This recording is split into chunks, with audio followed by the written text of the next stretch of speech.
Welcome to episode 4 of the Avant-garde Entrepreneur podcast. I am so glad you're here. The first 3 episodes of the podcast were a little more on the foundational side, and this is to give you an idea about why I'm here, who I am, and why you might want to listen. In episode 3, I talked about living your values in life and business. And in this episode, I'm going to jump right into a difficult topic. I'm going to talk about something that is a very real part of life as any entrepreneur, but especially a social entrepreneur, and that is overcoming overwhelm. Personally, I define overwhelm as a misalignment of values and actions. It typically stems from one or more of the following things. Number 1, knowing your values and acting contrary to those. Number 2, not knowing your values and quote unquote doing to please everyone else. Number 3, taking on too much, whether you know your values or not. And number 4, stretching out of your comfort zone. I think we can all agree that number 4 is an okay reason to feel a little overwhelmed. When we're stretching out of our comfort zone, whether that's giving a presentation, meeting with your board of directors, lots of kind of things. There are lots of things that you do as social entrepreneurs to stretch out of your comfort zone. But this is because these things are important and you care about it or you value it and you want to show up well. So in this case, overwhelm is more managed by your attitude, by speaking positively to yourself, and by simply teaching the butterflies in your stomach how to fly in formation. I think we can all agree, though, that number 1, 2, and 3, they feel pretty cruddy. Yet they happen, and there's really no need to pretend like they don't. Ideally, over time, overwhelm happens less and less. But I'm going to share with you today some strategies and tactics that I found quite effective. So first of all, what is the difference between a strategy and a tactic? A strategy is more of a long-term plan or ways of being and doing that we intentionally choose. A tactic is more of a tool to address an acute situation. Now, both tactics and strategies are important. However, it depends on where you are in your state of overwhelm or lack of overwhelm as to what you need. Tactics are for the now. So if you're in a state of overwhelm right now, then this episode is for you. Whether you're a regular listener or you found this accidentally or coincidentally or a friend shared it with you, relief is on the way. If you're not in a state of overwhelm, I encourage you to listen to the next 6 minutes or so that you have some tools ready when you need them. And we'll talk about strategies after this. So if you're feeling overwhelmed right now, here are 5 steps you can take in this order. Number 1, get quiet. Number 2, get something good in your ears. Number 3, sit with a pen and paper. Number 4, breathe. And number 5, ask your spirit, what is your best for me right now? Now, I'm going to give a little more detail for each. Number 1, get quiet. Getting quiet is to prepare and position yourself to hear the answer to the solution. Getting quiet means just stopping everything. And I mean everything. Close your computer screen, put your phone on Do Not Disturb or airplane mode. If you don't know what Do Not Disturb mode is, it's the best thing ever for giving yourself some breathing room and boundaries for creativity and working on major projects. And also turn your ringer off. This way, when you put your phone back out of airplane mode or in Do Not Disturb mode, when you get it back on, then you're not completely overwhelmed by all the dinging and ringing that could possibly take place. Number 2, get something good in your ears. Getting something good in your ears is to drown out the chatter or possibly even the yelling that's happening in your head. So whether it's uplifting music or soothing music, it shifts the frequency of chaos that you're in. And if you're not sure what to choose, here's a tip. YouTube has thousands of choices. You can do a quick search for happiness binaural beats. There's a link in the show notes to one that I like. Just scroll down and click it. Number 3, sit with a pen and paper. It's just as simple as that. I suggest a pen and paper to keep from the temptation of doing something else on your phone. So whether at your home or in your office, find a place to sort of close yourself off, and it won't be for long. If you can't close yourself off inside, then go outside, go for a walk, just find somewhere that you can sit and write. And coffee shops are also a great option, as long as it's not your social enterprise coffee shop. Number 4, breathe. There's a super simple technique. It's called box breathing. It's basically 4, 4, 4, 4. So breathing in for the count of 4, holding for a count of 4, exhaling for a count of 4, holding for a count of 4, and repeating 4 times. When we're under pressure, we breathe shallow. We breathe from our chest, and it reduces the oxygen in our brain and our body. And so our brain perceives stress, that good old fight or flight mode that a lot of us are familiar with. Box breathing reduces your heart rate, and it also reduces the sparks that are flying around in your brain. It can settle your mind so that you can think more clearly. This technique is so effective that it's used in escape and evasion training during simulations of people being taken hostage. Okay, we're going to give it a quick try together. Breathe in, 2, 3, 4. Hold, 2, 3, 4. Exhale, 2, 3, 4. Hold, 2, 3, 4. Now pause this and do that about 3 more times, and maybe more if you want.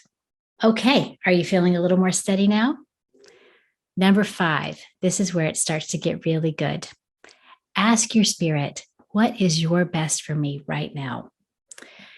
Asking your spirit or your internal guidance system, what is your best for me right now, puts you in a place of higher perception. It really gets you above, much higher above, and kind of out of the mire of the circumstances that you're in. The answer to the question, the answer to the challenge that you're dealing with, all of the answers are inside you. It's truly the superpower of your spirit. Yet it's virtually impossible to hear when you're in the midst of overwhelm. So close your eyes and take a few more breaths. Feel your shoulders drop a little. Feel your face soften. Feel your jaws relax. And write the answer that you hear. Now, tell your spirit thank you. So turn this off and go do that thing. Whatever that thing is, that was the answer to what you needed to do next, even if that thing is taking a nap. I'm certain that you'll feel better and have so much more clarity. One of these 5 alone makes a huge difference at overcoming overwhelm. But when you put them all together, you overcome overwhelm every single time. Okay, the previous segment was about tactics, those immediate actions we can take right now to address an acute situation. Strategies, on the other hand, are the long-term plans or ways of being and doing that we intentionally choose. Because of intentional choices over time, overwhelm shows up less and less. Here are 5 strategies you can consider to maintain your peace so that overwhelm fails to show up. Number 1, develop a habit of having quiet time every day. Number 2, be mindful of your energy. Number 3, identify your core gifts and delegate the rest. Number 4, have a holding tank for your thoughts and ideas. And number 5, schedule appointments with yourself. Number 1, developing a habit of quiet time each day makes you the head and not the tail. It creates an environment where you can see and hear and perceive more clearly, directly from your spirit and about what is best for you. This enables you to give yourself and others the best care you can without being whipsawed by the whims and demands of others or the voice in your head telling you all the things you should do right now or how you should be better. For many people, a great way to quote unquote hear is to write. Now, I had been writing in my journal for several years before I learned that what was coming out onto my paper, not in the very beginning or in the middle, but toward the end, was actually not me. It was my spirit. My longtime friend, Vicki Chastain, taught me this, and I will never forget it. We were standing in an airy hotel room in Brazil, and I had said something about how much I love journaling and how much clarity I got from journaling. And she said, "That's not you, that's God." He's giving you the answers. And I thought, well, no wonder. I knew I wasn't that smart. The stuff that was coming out was way too good to be coming out of my head. It was such a huge contrast to all the things that I was thinking about or had been thinking about during the day. So, journaling not only allows you to get the stuff out of your head and into the open, it also gives you a way to give thanks, which immediately puts you into a happier headspace. If you don't have quiet time each day, I encourage you to find a few minutes today and see how it feels, even if it's just for 10, 12 minutes. I've linked a free 5-day journal in the show notes. So it's super simple and it's got 3 areas: gratitude, guidance, and growth. It's a safe space for you to share a few things that you're grateful for, ask for guidance in the areas that you feel like you're stuck, and express where you'd like to experience growth, whether that's personally and or professionally. And even if you do have a daily journaling practice, feel free to use the prompts. Just might be a nice way to change things up a bit and give you the ability to hear from your spirit in a new way. I've also linked a super helpful tool in the show notes called Quick Cards. It's a great tool for asking the right questions and getting the answer quickly. So scroll down and click on the link and it'll go to your email. And even if you don't print it, you can at least see the questions and when you need to get answers from your spirit. Developing a habit of quiet time each day is probably number 1 in my book for maintaining peace and preventing overwhelm. It quiets the chatter in your head so that you can hear directly from your spirit and go forward with your day or rest better at night with your spirit's best for you in your head. Number 2, being mindful of your energy. My friends, self-awareness is key in leadership. One part of yourself to be particularly aware of is your mood or the energy that you're putting out. This is because your mood not only affects others, but it affects your own productivity. Often, as leaders, feeling unproductive leads to this downward spiral of guilt and frustration and doubt, which further reduces our productivity. The next thing you know, you're in a state of overwhelm because the stuff just keeps piling up and, well, you can fill in your own blanks. So if we are aware of our energy and it's not exactly as we'd like it to be, what do we do? Now, first, I'm not suggesting that you should be up and happy all the time. It's not realistic. What I am suggesting is that you do have control of what you do and who you're with when your energy or your mood is not so good. So how do we make adjustments when it's not so good? There are times when you need to shift the energy of your physical space. Often it's your emotional energy that needs a shift, but frequently the solution is simply to change your environment. Now, there may be some deep-seated issues and limiting beliefs and blocks and that kind of thing that we need to deal with. And that's not what I'm talking about here. That's for another episode. What I'm talking about here is the everyday stuff. Have you ever noticed how you can feel stuck on something? For example, you're doing bookkeeping and something is off by a penny or a baht or a euro or a quid or yuan, and you can sit for 2 hours trying to find the discrepancy. And then you get up, you go for a walk, you're not even thinking about it. And then the answer just comes to you out of the blue.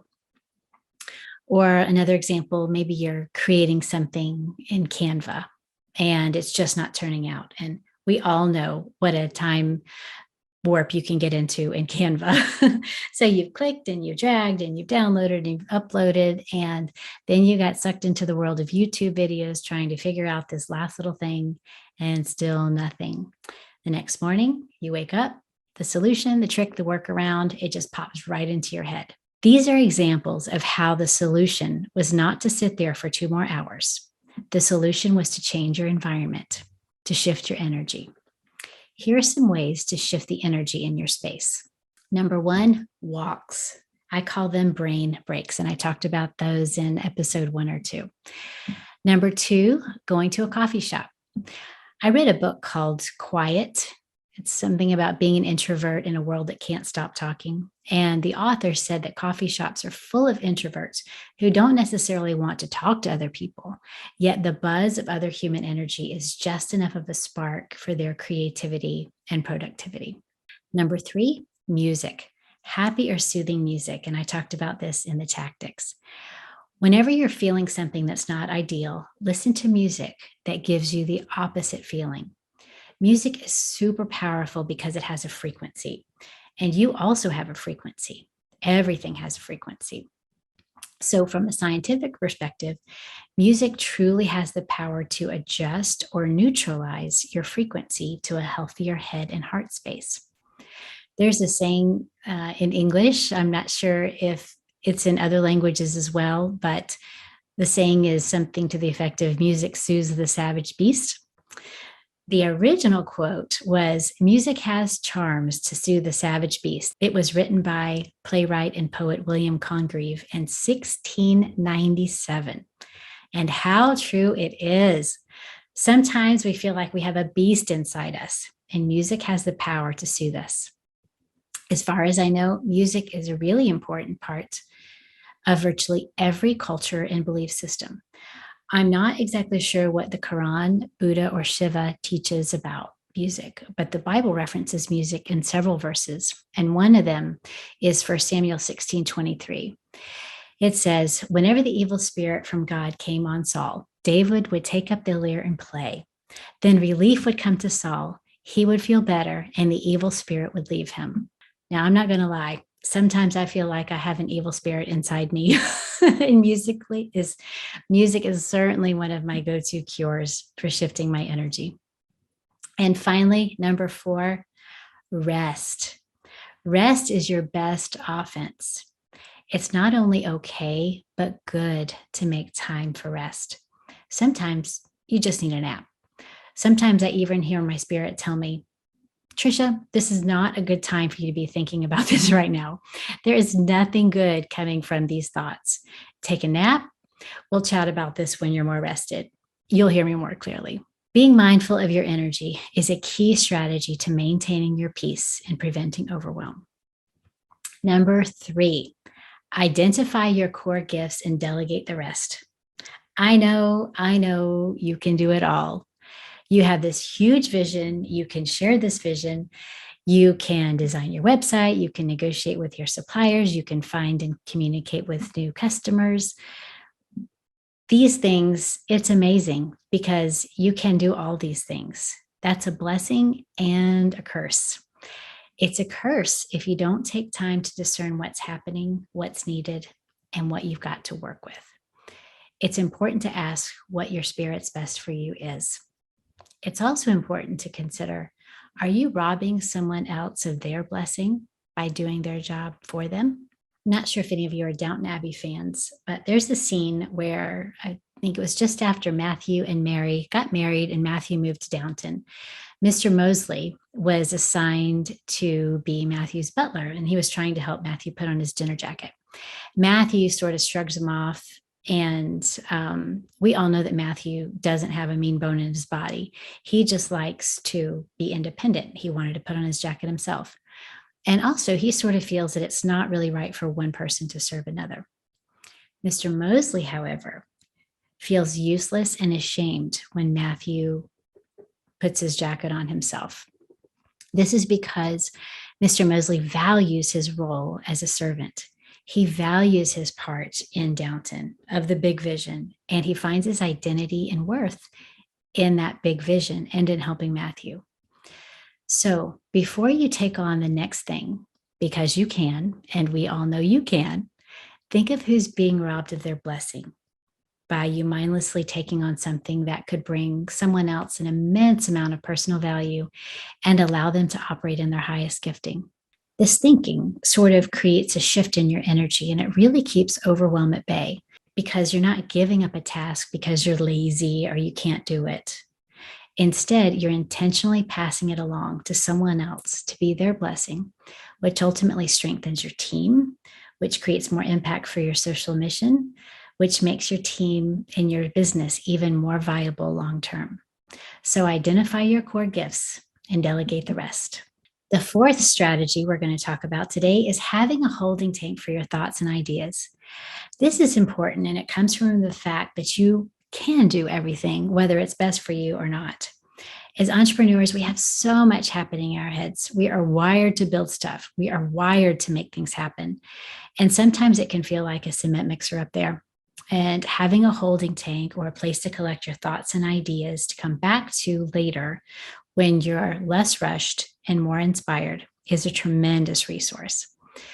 When you know something has been captured and it's there just waiting for you when you're ready, it frees you up to move on to the next thing and not have all this stuff in the back of your head that just kind of seems to be pulling you back and creating chaos. You can come back to that idea when you feel inspired. Thanks to technology, there are lots of great tools for this. My tool of choice is Evernote. My friend Melanie told me about this several years ago, and I can barely remember how I did things before it existed. You can save voice memos, videos, notes, pictures, documents, just about everything. And it's where I store my travel ideas, podcast ideas, ideas for the future. I actually have it sorted kind of like a filing cabinet for my goals. So my folder system aligns with how my goal categories are set up. And if you don't like folders, you can even use tags. So I use this for my academic research so that it gave me a way to categorize things that fell into lots of different categories. And Evernote has a free version. I'll link to it in the show notes. There are lots of other options too, even if it's just using the Notes app and the voice memo apps that come installed on most smartphones. Any holding tank you use will give you peace by capturing ideas to come back to later. And this is huge for preventing overwhelm from happening. And finally, number 5, schedule appointments with yourself. That's right, not for yourself. You're already really good at doing that. With yourself is different. Scheduling appointments with yourself is so valuable for maintaining your peace and preventing overwhelm because it enables you to take care of yourself and your priorities. You know, the inspiration you get from your spirit during your journal time or the ideas you're collecting in your holding tank, that kind of stuff. Being proactive is much more life-giving than being reactive. And when we can be proactive, coming up with plans to better serve our customers and our beneficiaries, we feel alive and inspired, which trickles down into our organization. Yet when we're so bogged down with all that we're doing, when we're so bogged down that all we're doing is reacting to customer complaints and others' frustrations, it can lead to overwhelm, which also trickles down. So think about this. Who is your most valuable client, customer, or friend?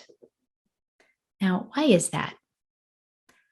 What does that person or company bring into your life?